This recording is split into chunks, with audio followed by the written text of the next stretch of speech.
You are 6 years old. You have not eaten since yesterday. Your hands shake from the cold and hunger. You reach for an apple at the market. The seller sees your face. He snatches the basket away. He does not call you a thief. He calls you something worse. Get back, hangman's boy. A woman pulls her child close. A man turns his back to you. The crowd opens around you like water. Nobody will stand beside you. You are 6 years old. And you already know one thing? You are hated. But you do not yet know why. You walk the long road home. The village houses sit close together, warm, crowded, full of laughter. You are not allowed near them. Your home stands far outside the walls, past the river, past the fields, at the foot of a bare hill, a hill where a wooden frame stands. You do not know its name yet. You only know the smell, something old, something rotten, something that never washes away. This is where your family must live, where the rest of the town will not. Why must you live so far apart? You will understand soon enough. Your father waits by the fire. He is a big man, silent. His hands are scarred and rough. There is dark red beneath his nails. He scrubs them every night. The color never fully leaves. Sit, he says. Eat. There's little food on the table, hard bread, watery broth. You're always hungry in this house. The butcher charges your family twice. The baker sells you yesterday's loaves. Your coins are good silver, but no one wants to touch them. Your money carries the same stain you do. You ask the question burning inside you. Father, why does everyone hate us? He stops eating. He stares into the fire a long while. Then he speaks 4 cold words. Tomorrow, you come with me. He says nothing more that night. You lie awake on your straw. You wonder what he means. You should be afraid of the answer. By morning, you will be. Dawn comes gray and damp. Your father shakes you awake. He hands you a long bundle, wrapped in cloth, bound with cord. You feel something hard inside, cold, straight, heavier than it should be. Carry it, he says, carefully. You follow him up the bare hill, the same hill outside your window. The grass is thin and yellow here. Nothing grows well in this soil. A crowd is already gathering below. Hundreds of people, whole families. They bring bread. They bring children. They are smiling. They've come to watch something. Your father takes the bundle from you. He unwraps it slow and careful. It is a sword. Long, wide, strangely flat at the tip. It has no point at all. You do not understand. A sword should have a point. This one is made for something else. Then they bring the man up. His hands are tied behind him. His clothes hang loose on his bones. He has not eaten in many days. He weeps. He prays. He shakes. He stole grain to feed his children. For that, he will die today. The crowd falls silent. The man kneels in the dirt. Your father lifts the sword high. You want to look away. You cannot move at all. The blade comes down. There's a sound. You will hear it for the rest of your life. And then the crowd erupts. They cheer. They laugh.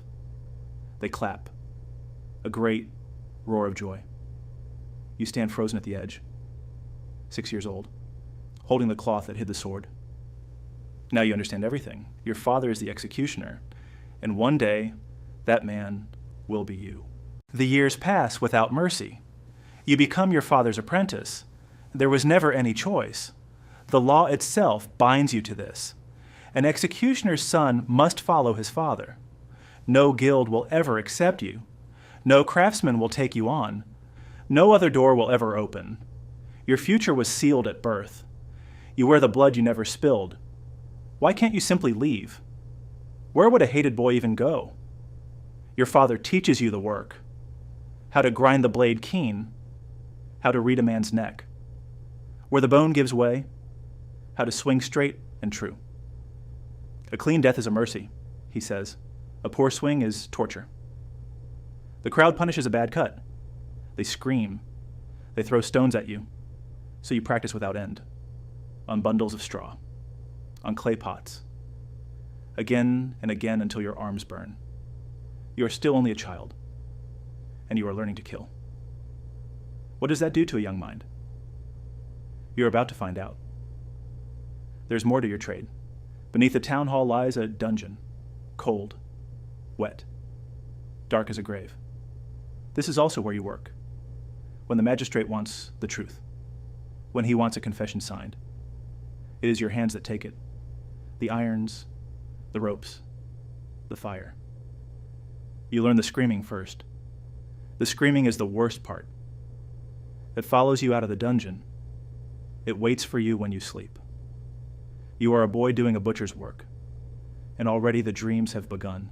But one prisoner stays with you, an old woman in a corner cell, thin, bent, with gentle eyes, accused of cursing a neighbor's cow. The neighbor wanted her small garden. That was all it took. A whisper, a pointed finger. You bring her water when no one watches. You are forbidden to do this, but she thanks you every time. No one has ever thanked you. She tells you stories of her youth. For an hour, you feel like a person. Remember her kind face. You will see it again, and it will destroy you. You are 17 now, tall, strong, quiet like your father. And there's a girl in the village. Her name is Elsa. She's the cooper's daughter. She does not flinch when you pass. One day she smiles at you, just once. A small thing. But to you, it is the whole world. No one smiles at the hangman's son. You begin to hope. And hope is the cruelest thing of all. You ask your father about her, about marriage, about a normal life. He laughs. It is a hollow sound. Who would wed an executioner? Only another of our own kind. That is the law of the unclean trades. You may only marry your own. The skinner's child, the gravedigger's daughter, the grave robber's kin, those who handle filth and death. Elsa is not for you. She was never meant to be. But you do not listen. You never do. You meet her by the well at dusk. You talk for 1 golden hour. You're not the executioner there. You're only a boy and a girl. It is the happiest hour of your life. You will pay for it dearly. Her father learns of it by morning. He does not come to your door. No one comes to your door. Instead, 3 men block your path. They beat you in the road. Stay away from her, they say. Your kind does not touch our daughters. You crawl home through the mud. Elsa is married off within the month to a man old enough to be her father. Anyone is better than you. You never speak to her again. And now the lesson is carved into you. You are necessary. The town needs its punishments, but nobody wants you alive among them. You are a tool, nothing more. A tool they hide in the dark. Then comes the worst day yet. Your father takes ill with fever. Within a week he cannot stand. No physician will enter your home. No priest will come to bless him. He dies in the night, in your arms. You bury him on the hill yourself. No churchyard would take his body. You stand alone over the fresh grave. There is no one to mourn with you. You are 19 years old. And the sword is yours now. The magistrate summons you the next day. He does not rise to greet you. He does not offer his hand. No one offers their hand to you. He drops a heavy purse on the table. You are the executioner now. That is all. No words of comfort. No ceremony. No welcome. The town needs a man to kill for it, and you are the one who remains. You lift your father's sword. It feels heavier than before. You are the public executioner now. Everyone knows your name, and everyone despises it. Your first execution comes within days. A thief, young, frightened, like you. The crowd gathers on the hill, thousands of eyes upon your hands. You climb the scaffold steps. Your legs threaten to fail you. The man kneels at your feet. You raise the sword as taught. You think of your father's voice. A clean death is a mercy. You swing. The blade falls true. It is over in an instant. The crowd cheers, but not for you. They never cheer for you. They cheer only for the death. The executioner stays invisible. You wipe the blade and walk away. The years grind on. You become very good at your work. A forger hanged from the high beam. A killer broken upon the wheel. A traitor torn apart at the gate. Each death takes a piece of you. You stop sleeping through the night. You eat every meal alone. There is no one to eat with you. You speak to no living soul for days. Why does no one ever come? You already know the answer. You are unclean. To touch you is to share your curse. But there is a bitter irony. In the dead of night, they come. To the back door of your lonely house. They come for your hidden skill. For an executioner knows the body. You know bones. You know wounds. You know which herbs heal and which kill. A mother with a feverish child. A man with a shattered hand. They cannot afford the proper doctors, so they crawl to the hated one. You help them. You always do. They take your medicine and your care, and in the morning, they spit at you again. You are necessary, but nobody wants you alive. Then the day arrives that breaks you. The magistrate calls for you. A witch has confessed, he says. She will burn at first light. You go to the dungeon to prepare her. You carry your torch down the stairs. You unlock the heavy cell door, and you see her face in the dark. It is the old woman, the one with the gentle eyes, the one who told you stories, the one who thanked you for water. She has aged a lifetime in there. The torture has twisted her body, but she knows you at once. You were kind to me, she whispers. Be kind to me one last time. You know she is innocent. You have always known. A jealous neighbor. A stolen garden. There was never any witch. There was only greed and a lie. And now you must light her fire. You go to the magistrate. You do something you have never done. You refuse. She is innocent, you say.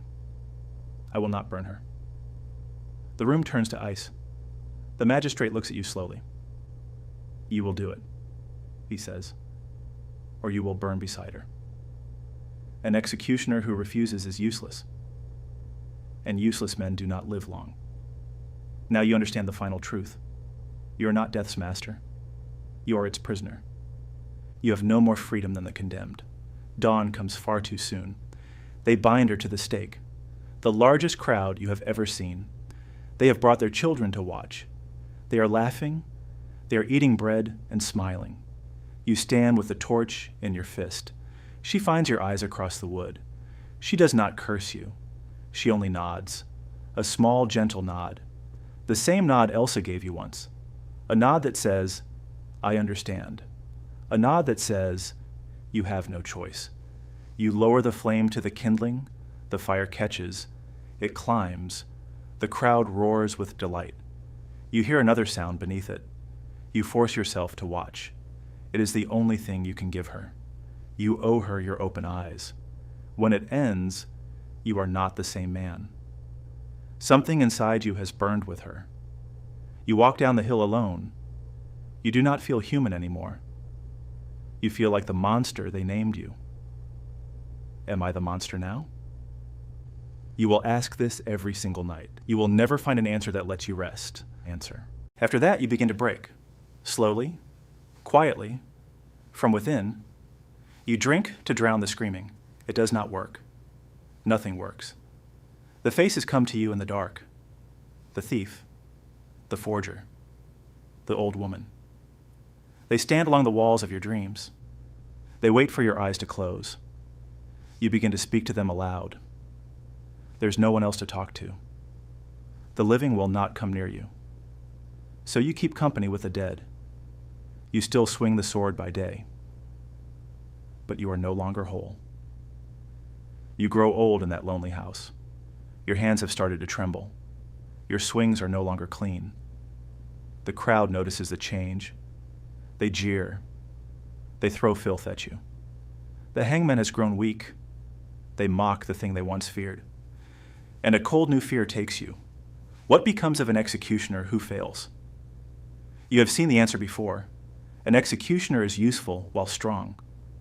When the hands fail, so does the man. The magistrate calls you one last time.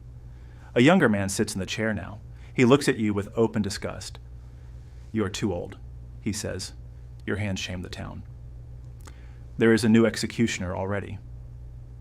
A cold weight settles in your chest. You ask the only question that matters. Then what becomes of me? He does not soften his answer. The old must give way to the new, and the town remembers everything you did, every neck, every scream, every fire. They have wanted you gone for years. Now they finally have their reason. They come for you at dawn. You know this dawn so well. You have brought it to 1,000 others. Now it has come for you. They bind your hands behind your back, the way you bound so many men. They lead you up the bare hill, up the steps you climbed for 40 years. The crowd waits below. The greatest crowd of them all. They have come to watch you die. The executioner, to be executed at last. You kneel upon the scaffold. The wood is dark with the blood you spilled. You look out at the sea of faces, thousands of them, all hating you. The same town that begged at your door.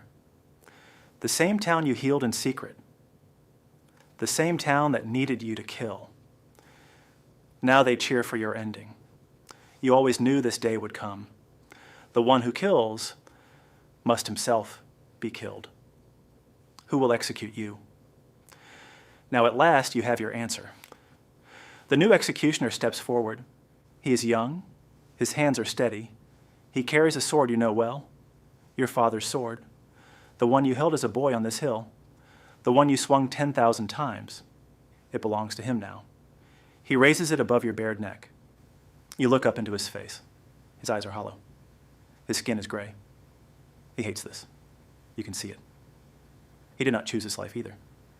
He was born to it, just like you. You look at him, and you nod. The same small nod. The one that says, I understand. The one that says, you have no choice. The blade lifts against the morning sky. You think of the apple you could not take, the golden hour with Elsa by the well, the water you gave a kind old woman, the grave you dug for your father alone. You think of all you were never allowed. A friend, a wife, a child of your own, a single hand that wanted to hold yours. You were necessary your whole life. But nobody ever wanted you alive. The crowd holds its breath. The sword begins to fall. They bury you on the hill. No churchyard would have your body. No priest will speak your name. There's no stone, no marker, nothing. Within a year, grass covers your grave. Within 10, no one recalls your face. You are a forgotten corpse on a barren hill. The town moves on without a thought. It always knew it would, but far below, in the crowded village, a boy reaches for an apple at the market. The seller snatches the basket away. A woman pulls her child from his side. The crowd opens around him like water. The boy does not understand yet. He only knows the silence. He only knows that he is hated. He is the new executioner's son. And one day the sword will pass to him. The same sword, the same hill, the same silence, the same fate. You survived your whole life. But nobody ever wanted you to. And now it begins again. It never ends. It never ends.